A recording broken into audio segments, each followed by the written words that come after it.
The human condition is defined by a deep, relentless war, not against enemies abroad, but against the weakness and illusion within.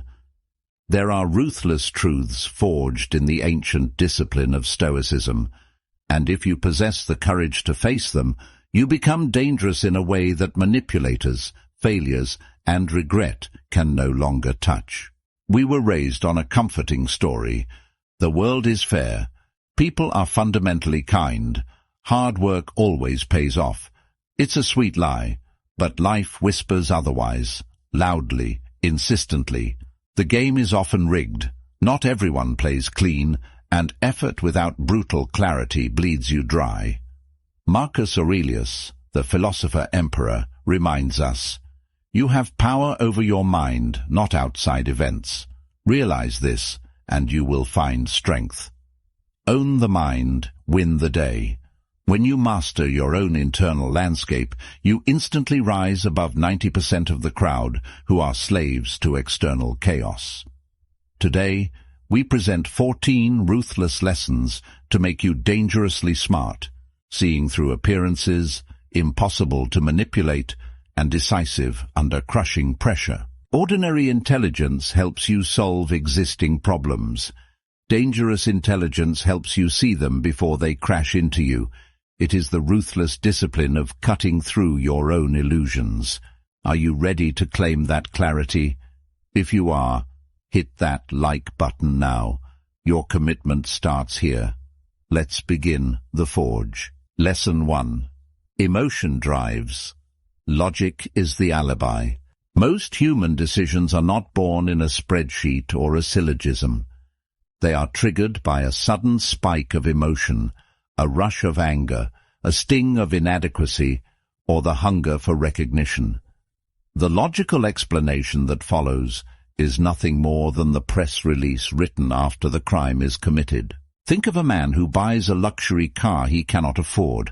He will tell you about the safety ratings, the engineering, and the resale value. But the truth is, he felt invisible at his high school reunion. He bought the car to soothe a wounded ego. The logic was the camouflage, the emotion was the driver. The strategy of the dangerously smart. When you feel a profound sense of certainty or a rush of anger, you must execute the discipline of assent. Stop. Ask, what am I really feeling right now? Is this fear? Is this a hunger to be noticed? When you stop being a slave to your chemistry, you become a master of your destiny. Lesson 2. Self-interest is the universal prime mover. Everyone, without exception, acts in their own perceived interest. This is not cynicism, it is the ultimate liberating reality. Once you see this truth clearly, your disappointment in people evaporates. Why? Because you stop demanding that they defy gravity. We want to believe in pure, selfless altruism, but beneath every act there is a layer of self-interest. Sometimes it is noble, like the pursuit of a legacy or the satisfaction of duty. Sometimes it is selfish, but it is always there. The strategy of the dangerously smart. Stop asking, why are they being so selfish? Instead ask, what is their current prime motive? When you find the overlap between your goals and their self-interest, you create agreements that actually last. You stop fighting human nature and start using it. Lesson 3, the lie of self-deception. Most people cannot handle the truth about themselves. They choose comfortable slavery over painful freedom. They build complex stories and elaborate intellectual defenses to protect the fragile image they have constructed. I once knew a man who constantly complained about toxic workplaces. Every time he left a job, it was the manager's fault. But he never looked at the common denominator, himself. His mind wasn't seeking truth. It was seeking protection for his ego. The strategy of the dangerously smart. The Stoics called self-deception a profound kind of slavery. If you cannot admit your part in a problem, you have no power to change it. Ask yourself every night, what truth am I actively avoiding? What piece of uncomfortable feedback did I dismiss today? These questions are the keys to your cage. Lesson 4. Envy is the tax on excellence. Your success will make some people hate you. Expect resistance as the inevitable tax on excellence. Your success is a mirror. It reflects back to others what they could be, but perhaps chose not to become. When a friend builds a thriving business, the crowd often begins sharpening knives. They make jokes about luck or privilege. Why? Because his success ruthlessly exposes their excuses. Instead of being inspired, they feel threatened. The strategy of the dangerously smart. Do not dim your light just because it hurts their eyes. Marcus Aurelius was surrounded by gossip and envy in the Roman court. His reminder was simple: their poison is their burden, not yours. Stand firm, keep building. Let your work speak louder than their bitterness. Lesson 5. Every interaction is an influence attempt. Everyone is selling you something, an idea, an action, or a feeling. Once you internalize this, you gain the power of conscious choice. Every smile, every gesture, and every well-timed question is a bid to get you to think or feel something. I remember meeting an old acquaintance for coffee. It felt nostalgic until the pivot happened, the reveal that she had joined a new business opportunity. The friendship was just the packaging. The real product was my network. The strategy of the dangerously smart. Don't assume everyone is malicious, but assume everyone has an interest. Ask with detached curiosity, what do they really want here? When you see the hidden pitch, you stop being a passive buyer and start being a sovereign chooser. Lesson 6. Trust patterns, not promises. This is the lesson that must change how you judge every relationship in your life. People are revealing their true nature all the time, in the small details, in how they treat waiters, and in whether they keep small, meaningless promises. If a business partner exaggerates his role in small meetings, he will eventually claim your role in big ones. If he fudges an expense report for $20, he will betray you for $20,000. The operating system of betrayal is written in the small choices.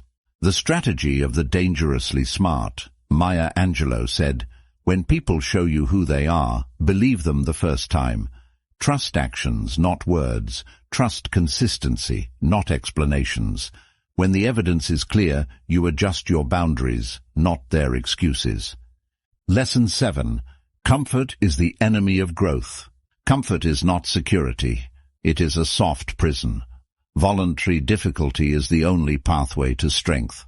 I knew a brilliant engineer who took a cushy job with high pay and low stress. For 3 years he lived the dream. But his edge dulled. When the market shifted and he was laid off, he was helpless. The Stoics practiced voluntary discomfort, sleeping on the floor, eating simple meals, and taking cold baths. They knew that if you only accept ease, your soul will collapse when genuine hardship arrives. The strategy of the dangerously smart. Choose difficulty on purpose. Speak up when silence is safer. Train the body when the couch is calling. Every time you push into discomfort, you are sharpening your blade. Comfort kills more dreams than failure ever will. Lesson 8. Memento mori. Triviality is the real crime. You are going to die. Most of your worries are trivial noise. When you embed this truth into your daily life, the gossip, the social anxiety, and the petty office politics vanish. If you had 1 year left to live, would you waste even 10 minutes arguing with a stranger on the internet? Would you still chase the hollow approval of people you don't even like? Probably not. The strategy of the dangerously smart. Use death as a filter. It is not morbid, it is liberating. Marcus Aurelius wrote, "It is not death that a man should fear, but never beginning to live." When nothing is guaranteed, everything truly important becomes urgent. Lesson 9. The power of strategic silence. The ghost in the room. In an era defined by relentless noise, silence isn't just a virtue, It is a sophisticated weapon of psychological warfare. We live in the age of the great human leak, where people feel an almost biological compulsion to broadcast every thought, every grievance, and every half-baked plan. They speak because they are terrified of the vacuum. To the average mind, silence feels like a void that must be filled with the clutter of words. But to the dangerously smart, silence is the ultimate high ground. The Stoic philosopher Zeno famously reminded us that nature gave us 2 ears and only 1 mouth for a specific strategic reason. Most people speak to convince others of their importance, but in doing so, they achieve the opposite. They leak their insecurities, they reveal their biases, and they broadcast their weaknesses to anyone savvy enough to listen. Every time you speak out of turn or out of a need for validation, you are handing over a map of your internal territory to your rivals, the intelligence-gathering advantage. The person who speaks the least in a room usually holds the most power because they are the only ones actually observing the landscape. While everyone else is busy performing, trying to win the conversation or dominate the airwaves, the silent observer is gathering data. They are watching body language, noting inconsistencies in stories, and identifying who the real decision-makers are. Silence signals a level of self-possession that is deeply unnerving to the insecure. It tells the world that you are not desperate for approval, that you do not feel the need to justify your existence, and that you are comfortable with the weight of your own thoughts. It creates a psychological shroud around you. When you eventually do speak, your words carry the weight of a judge's gavel, because they are rare, calculated, and backed by the evidence you've gathered while everyone else was talking. The strategy of the dangerously smart, the 5-second vacuum. The most effective way to utilize this power is through the 5-second pause. Most people respond to a challenge or a question in less than half a second. It is a reflex, a ping-pong style of communication that is predictable and easy to manipulate. The dangerously smart mind breaks this rhythm. The next time someone tries to pressure you, insults you, or asks you a prying question, do not respond immediately. Instead, look them directly in the eyes and wait. Count to 5 in your head. During these 5 seconds, a fascinating psychological shift occurs. Because silence is so uncomfortable for the average person, they will feel a desperate need to fix the awkwardness. They will often keep talking, backpedaling on their insult, or revealing more information than they ever intended to share. They will offer concessions you didn't even ask for, simply to break the tension of your silence. Silence as the ultimate shield. Silence also functions as an impenetrable shield. If you do not give people your words, they have nothing to twist. If you do not give them your reaction, they have no hook to pull you into their drama. To be dangerously smart is to become a ghost in the conversation. You listen to everything. You reveal nothing. You realize that in any negotiation, the person who can stay silent the longest usually walks away with the better deal. By mastering your mouth, you master your mind. You transition from a reactive animal to a sovereign observer. In a world of people who are shouting for attention, the person who can sit in silence and wait for the truth to reveal itself is the only one who is truly free. Remember, the lion doesn't need to roar to prove he's a lion. The roar is for the insecure. The true master of the room is the one whose presence is felt, even when their voice is not heard. Lesson 10. Kindness is not a strategy for the weak. Many people confuse stoic indifference with being a jerk. This is a mistake. However, the opposite is also true. Kindness without boundaries is self-destruction. If you are nice to people who disrespect you, you aren't being virtuous. You are training them to mistreat you. Real stoic kindness is rooted in justice, not in a desperate need to be liked. The strategy of the dangerously smart. Be kind, but be dangerous. Let people know that your peace is a choice, not a weakness. Set ruthless boundaries. Your energy is a finite resource. Guard it with your life. Lesson 11. Competence is the only real security, the unassailable fortress. We live in an age of fragile illusions. We have been conditioned to believe that security is something granted to us by external institutions, a prestigious job title, a steady paycheck, a degree from a famous university, or a healthy balance in a digital bank account. But the Stoics, who lived through the rise and fall of absolute regimes and the total collapse of economic systems, knew a darker truth. Everything external is on loan from fate. Your job title can be deleted by a corporate board you've never met. Your bank account can be frozen by a stroke of a bureaucrat's pen. Your reputation, built over decades, can be smeared in a single afternoon by a viral lie. If your sense of safety is built on these things, you are living in a house of cards waiting for a breeze. You aren't secure, you are merely lucky. And in an uncertain universe, luck eventually runs out.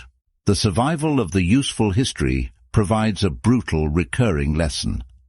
During the fall of empires, whether it was the collapse of Rome or the modern upheavals of the 20th century, the people who survived and thrived were not those with the highest social status. The aristocrats and the middle managers were often the first to be swept away. The people who remained untouchable were the doctors, the engineers, the builders, and the master strategists. Why? Because they possessed competence. Competence is the only wealth that cannot be taxed, stolen, or confiscated. It is the ability to walk into a room full of chaos and say, "I know how to fix this." When the world is falling apart, people don't care about your LinkedIn profile or your expensive watch. They care about whether you can solve the problem in front of them. The dangerously smart individual understands that the only real fortress is the one built between their ears. The trap of status versus the power of skill. Most people waste their vital life force chasing status symbols. They want the corner office, the blue check mark, or the title of vice president. These are mere labels, fragile shells that carry no inherent power. If you take away the office, the person is nothing. But if you take away the office of a truly competent person, they simply build a new one. The Stoic philosopher Musonius Rufus taught that the mind must be disciplined to be ready for anything. This means shifting your focus from appearing important to becoming indispensable. There is a massive psychological difference between the man who has a job and the man who is the skill. The man who has a job is always afraid. He is a slave to his boss's whims. The man who is the skill is free. He knows that if he is fired today, he will be hired tomorrow, or he will start his own empire. His security is internal. The strategy of the dangerously smart, the indispensability protocol. To claim this security, you must stop chasing the hollow gold of status and start chasing high-value skills. You must identify the choke points in your industry, the complex, difficult problems that everyone else is too lazy or too scared to solve, and you must own them. The protocol is simple but brutal. 1. Identify the vital. What is the one thing your industry or community cannot function without? 2. Master the difficult. Spend the hours others waste on entertainment mastering that specific high-stakes skill. 3. Build the fortress. Become so effective that removing you would cause the system to fail. When you are dangerously competent, you don't have to beg for a place at the table. They will pull out a chair for you. You don't have to fear a changing economy. You are the one who navigates it. In a world of people who are faking it until they make it, the person who actually can do the work is the only one who is truly safe. This is the ultimate Stoic freedom. To know that no matter what fate takes away, it can never take away your ability to be useful. That is the only security that exists in an uncertain universe. Lesson 12. The fallacy of fairness. We are conditioned from childhood to expect fairness. When we get passed over for a promotion or treated poorly, we cry out, "That's not fair." This is the cry of a child. The universe is not fair. It is indifferent. Rain falls on the just and the unjust alike. Expecting the world to be fair to you because you are a good person is like expecting a bull not to charge you because you are a vegetarian. The strategy of the dangerously smart. Stop looking for fairness and start looking for leverage. Don't complain about the rules of the game. Learn the rules better than anyone else and play to win. The unbothered mind accepts reality as it is, not as it should be. Lesson 13. Your environment is your destiny, the law of social contagion. There is a dangerous myth circulating in the world of self-improvement, the idea that the Stoic sage is a man of such iron will that he can live in a sewer and remain untainted. While it is true that we aim for internal sovereignty, the ancient Stoics were also pragmatic biologists of the mind. They understood a fundamental law of human nature that modern neuroscience is only now confirming. You cannot stay clean in a room full of smoke. The Stoics warned us about the contagion of souls. They realized that human beings are not closed systems. We are open loops. We are biologically wired to mirror the behaviors, the emotional states, and the speech patterns of those we spend the most time with. This isn't a choice. It is a neurological survival mechanism. If you surround yourself with 5 chronic complainers, your brain will eventually find the neural pathways to become the 6th. It is an atmospheric pressure that slowly, invisibly crushes your potential until you look just like the people you once promised yourself you would never become. The invisible erosion of the soul. Your mind is a high-fidelity sponge. It doesn't just absorb information. It absorbs standards.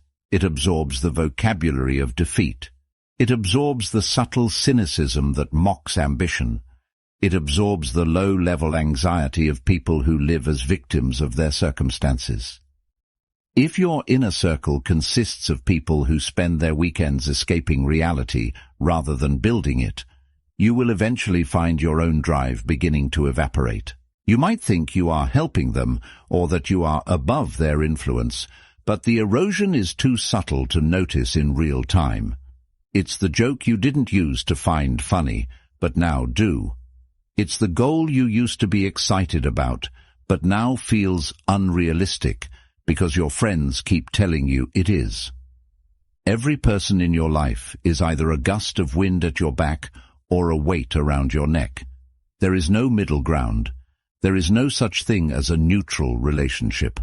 Every interaction either moves you toward the mountain or toward the cliff. The strategy of the dangerously smart, the ruthless audit.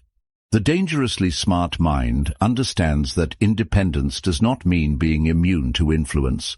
It means being ruthless about which influences you allow across your borders. You must treat your inner circle like a high-security facility. Marcus Aurelius lived in a court filled with sycophants, liars, and the lazy. He survived by mentally distancing himself and seeking out the souls of the great through reading and deep study. He knew that if he allowed the palace gossip to become his primary reality, he would lose his edge as a ruler. You must do the same. You must perform a sovereign audit of your environment. The audit protocol. Identify the leaks. Who in your life consistently drains your energy? Who leaves you feeling cynical, exhausted, or smaller after a conversation? Identify the builders. Who challenges your excuses? Who makes you feel slightly uncomfortable because their standards for themselves are so much higher than yours? The great pruning. You do not owe anyone your future just because you shared a past. If someone is encouraging your decay, you must cut the tie, or at the very least, create a massive psychological distance. It is a hard truth, but it is better to walk alone toward the mountain than to walk in a crowd toward the cliff. In the vacuum of solitude, you have the space to grow. In the clutter of the crowd, you only have the space to fit in.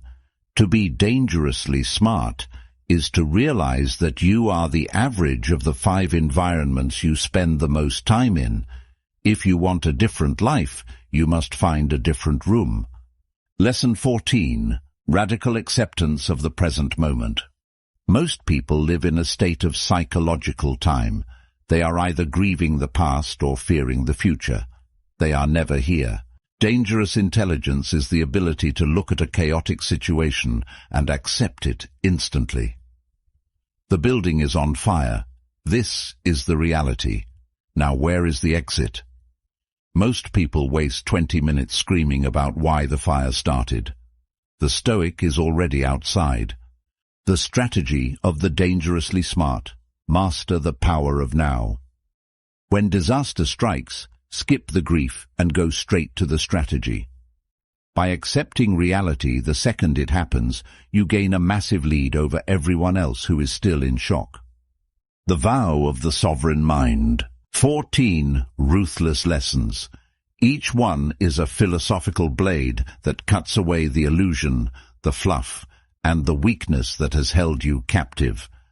If you have stayed with me this far, you already carry more clarity and more power than most. But knowledge without action is just a sophisticated form of entertainment. The question is, will you practice it? Will you choose truth over comfort? Will you choose the mountain over the mud? If this journey speaks to the warrior in you, share it, like it, and subscribe. Your training has only just begun. Leave just 3 words in the comments, your public vow to yourself. Write, I choose clarity. Let that be your declaration that from today forward you will see through the fog and live awake. Stay still, stay wise, stay sovereign.